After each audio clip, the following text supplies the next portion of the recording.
O'zbekiston Respublikasi mudofaasiga ko'maklashuvchi vatanparvar tashkiloti Markaziy kengashi raisi kubogi uchun Shunqorlar harbiy sport o'yinlarining Surxondaryo viloyati bosqichi o'tkazildi. Harbiy sport o'yinlarida viloyat, tuman va shaharlardagi umumta'lim maktablari hamda kasb-hunar ta'limi muassasalarida tahsil olayotgan o'quvchilar va talabalardan tashkil topgan 13 ta jamoa ishtirok etdi. Bugun biz jamoamiz bilan Shunqorlar musobaqasida qatnashyapmiz.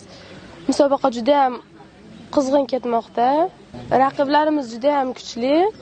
Biz ham birinchi o'rinda olishni oldimizga maqsad qilib qo'yganmiz. 17 yoshdan 22 yoshgacha bo'lgan yoshlar 3 blokdan iborat sinovlardan o'tkazildi. Harbiy vatanparvarlik blokida jamoa a'zolarining O'zbekiston tarixiga doir bilimlari tekshirildi. Shuningdek, saf qo'shig'i va biz bir jamoamiz ko'rik tanlovlari o'tkazildi. Harbiy amaliy ko'p kurash blokida jamoalar pnevmatik quroldan o'q otish, o'quv granatasini uzoqlikka uloqtirish va harbiylashtirilgan estafeta bo'yicha bellashdilar. Harbiylashtirilgan estafeta doirasida yoshlar AK-74 avtomatni qismlarga ajratish va yig'ish hamda gazga qarshi niqobni kiyib belgilangan masofaga yugurish shartlarini bajardilar. Sport blokida ular duatlon, 100 metr masofaga yugurish va turnikda tortilish bo'yicha kuch sinashdilar. Do'stona va murosasiz kechgan bahslarda Muzrabot tumani yoshlaridan iborat chegarachi jamoasining qo'li baland kelib, birinchi o'rinni egalladi. Ushbu jamoa endi iyun oyi oxirida o'tkaziladigan o'yinlarning final bosqichida Surxondaryo viloyati sha'nini himoya qiladi. Ikkinchi o'rin Termiz, 3-o'rin esa Denov tumanlarining jamoalariga nasib etdi.